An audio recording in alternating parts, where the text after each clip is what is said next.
Good morning, students. Today we are going to start the second chapter of molecular biology. So, that is transcription and its inhibitors. So, at the end of today's topic, you will be giving assignment. You need to complete that assignment and send it back to me. The learning objectives of today's topic are: describe processes involved in transcription, describe inhibitors of prokaryotic transcription and their clinical significance, describe processes involved in transcription in eukaryotes, explain what is reverse transcription. So these are the objectives that need to be fulfilled at the end of today's topic.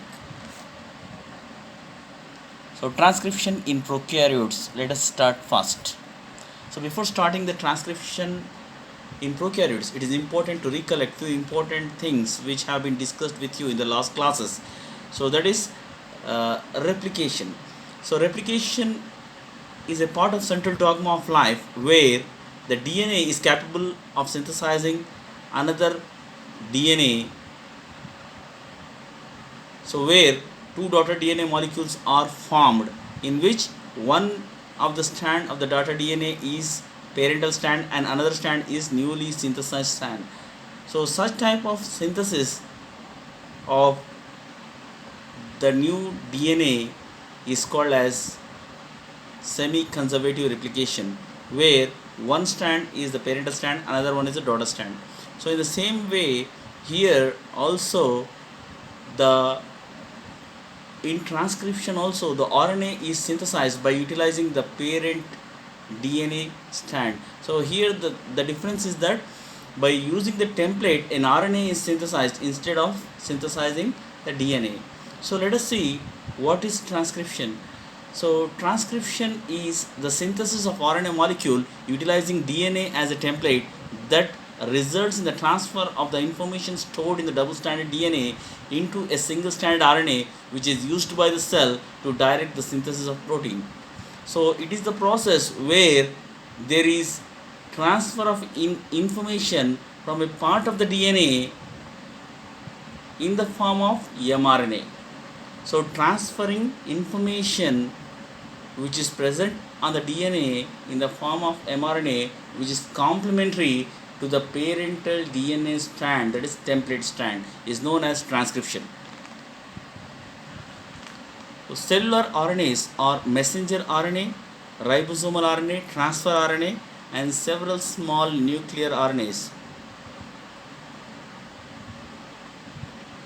All these RNA, messenger RNA, ribosomal RNA, transfer RNA, small nuclear RNAs are transcribed from DNA, where the first three RNAs are involved in the protein synthesis and the small nuclear RNA is involved in mRNA splicing. Then the basic requirements for transcription are template, substrate, and enzyme. So a template is a parental DNA strand which has to transfer its information in the form of mRNA. So here the parental DNA, a part of parental DNA strand has to transfer information from the DNA is known as template, and the information is transferred in the form of mRNA is known as transcription.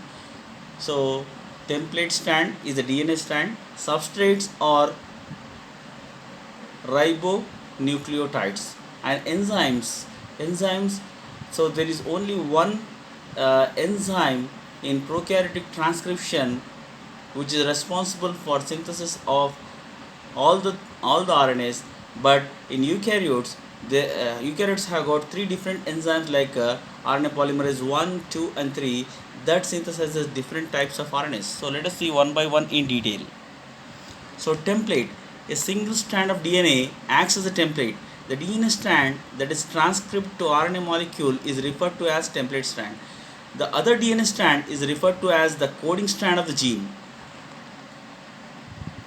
Substrates are ATP, GTP, CTP, UTP, which are added to the mRNA complementary to the parent DNA template strand. Enzymes. So DNA dependent RNA polymerases are the enzymes which are required for the synthesis of mRNA. Prokaryotes have single RNA polymerase that synthesizes all the RNAs, but the eukaryotes have different types of RNA polymerases which are designated as RNA polymerase 1, 2 and 3 that synthesizes different types of RNAs. So RNA polymerase 1 of the eukaryote is responsible for the synthesis of ribosomal RNA. RNA polymerase 2 synthesizes mRNA and small nuclear RNA, and RNA polymerase 3 of the eukaryote synthesizes transfer RNA. Apart from it, there is another mitochondrial RNA polymerase enzyme in the eukaryote that is responsible for the synthesis of all the three types of RNAs in the mitochondrion. Let us see the structure of the enzyme RNA polymerase. So RNA polymerase have got 5 subunits in which there are 2 alpha unit, 1 beta prime unit and another beta unit and omega unit. So 2 alpha, beta prime, beta, omega. So these are the 5 subunits of the RNA polymerase which forms a core enzyme. Apart from it, there is another subunit called a sigma factor. When it gets associated with this core enzyme, it forms the active enzyme or holoenzyme. So sigma subunit of the RNA polymerase enzyme binds to the core enzyme and directs the enzyme to specific binding sites on the DNA. So this is the structure of enzyme RNA polymerase, you can see in the diagram. So RNA polymerase lacks the proofreading activity, that is 3' to 5' exonuclease activity, as that of DNA polymerases. RNA polymerase requires magnesium as well as zinc for its activity. Then stages of transcription. There are 3 different stages for transcription. They are initiation, elongation and termination. Let us see one by one. Initiation of transcription. Initiation of transcription involves binding of RNA polymerase to the DNA template at promoter site. So RNA polymerase consists of core enzyme and sigma factor which are required to bind to the DNA template at the promoter site. The sigma factor facilitates the RNA polymerase to recognize and bind to the promoter sequences. The promoters are the characteristic sequences of the DNA which are different in prokaryotes and eukaryotes. So what are these promoters? Let us have a look. So prokaryotic genes have 2 promoter sequences for transcription. They are Pribnobox and -35 region. So Pribnobox has the nucleotide sequence of TA-TA80 that is found 10 base pairs away from the starting point of the transcription, and -35 region has a nucleotide sequence of TTGA-CA which is found 35 base pairs away from the starting point of transcription. So this means what? The transcription also occurs from 5' to 3' direction, and from the initiation of transcription, from the site of initiation of the transcription, there are 2 promoter sequences which are located at 10 base pairs away and 35 base pairs away. And the promoter sequence that is located at 10 base pairs away of the transcription site is TA-TA80, and the promoter sequence that is located 35 base pairs away from the starting point of transcription is TTGA-CA. So these are the 2 promoter sequences present in the RNA which are required for the initiation of transcription. So promoter sequences directs the RNA polymerase to initiate transcription at a particular point known as start point or initiation site. The binding of enzyme RNA polymerase to the DNA template results in unwinding of the DNA double helix, which you can observe in the diagram. RNA polymerase then begins to synthesize a transcript of the DNA sequence, and a short piece of RNA is made. As with the replication, transcription is always in 5' to 3' direction. The first base is usually a purine nucleotide. By the time 10 nucleotides have been added, the sigma factor dissociates.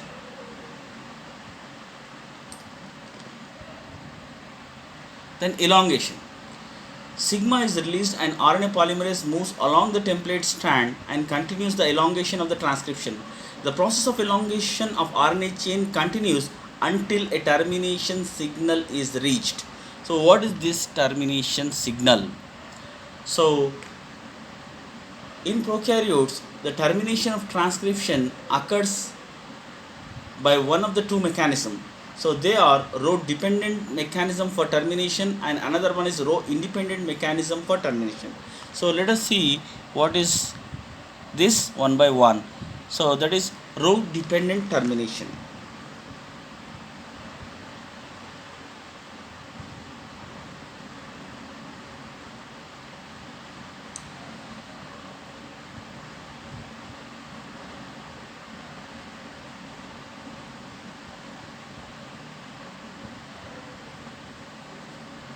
So row dependent termination is a termination where the row protein gets associated with the RNA and migrates in the 5' to 3' direction and it reaches the termination site. The ATP dependent helicase activity of the row factor displaces the RNA polymerase from the template, resulting in the termination of RNA synthesis. Then let us see what is row independent termination.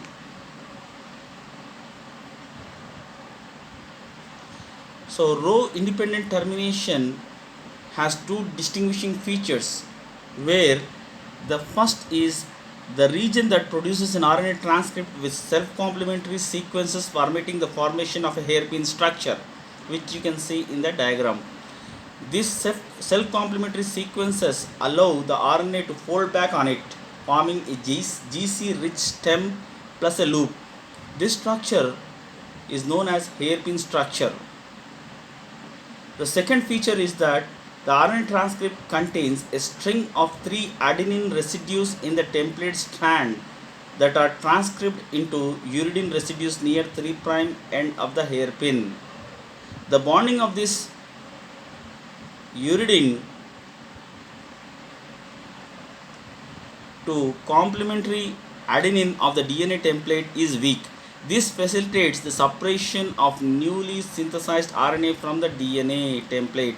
So this is how the row independent termination occurs. Then let us see transcription in eukaryotes. So the differences between the eukaryotic and prokaryotic transcription. So in prokaryotes, the transcription is always coupled with translation, but in eukaryotes, transcription is not coupled with translation. So in prokaryotes, transcription occurs in cytoplasm. In eukaryotes, transcription occurs in nucleus. In prokaryotes, there is no definite phase for its occurrence. In eukaryotes, the G1 and G2 phase of the cell cycle, the transcription occurs. In prokaryotes, a single RNA polymerase enzyme synthesizes all the 3 types of RNAs. In eukaryotes, the RNA polymerase 1, 2 and 3 synthesizes ribosomal RNA, messenger RNA and transfer RNA respectively.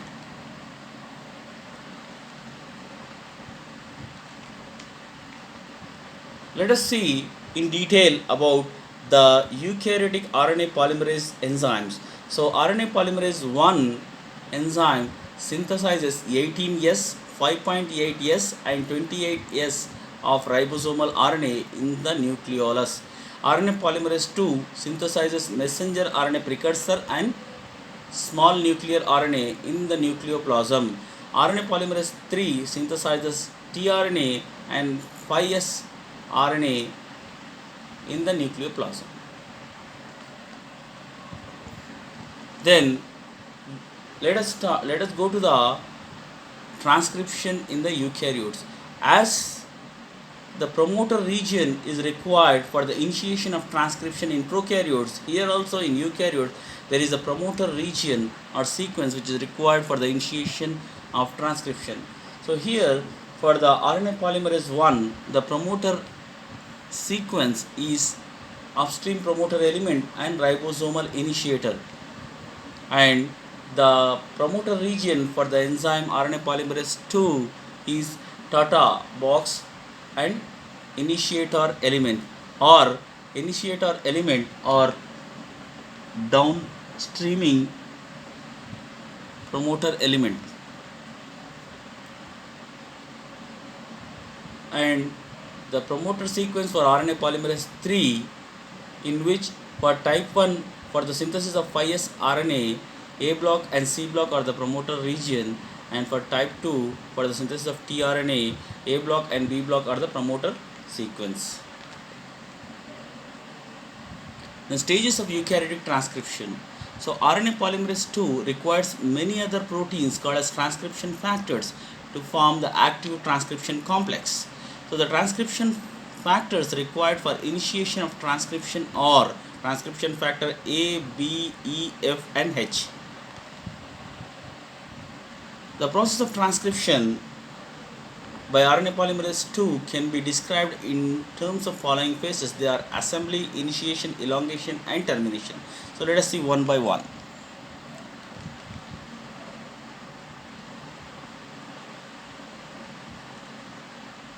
So the initiation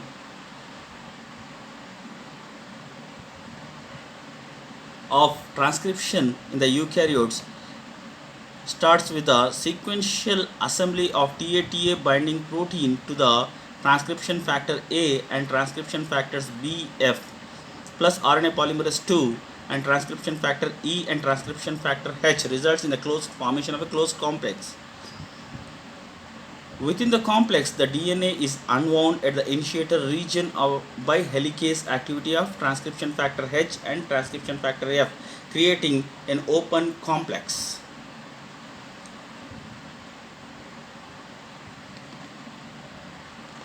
The next is the carboxy terminal domain of the largest subunit of RNA polymerase 2 is phosphorylated by transcription factor H, and RNA polymerase 2 then escapes and promoter and begins transcription.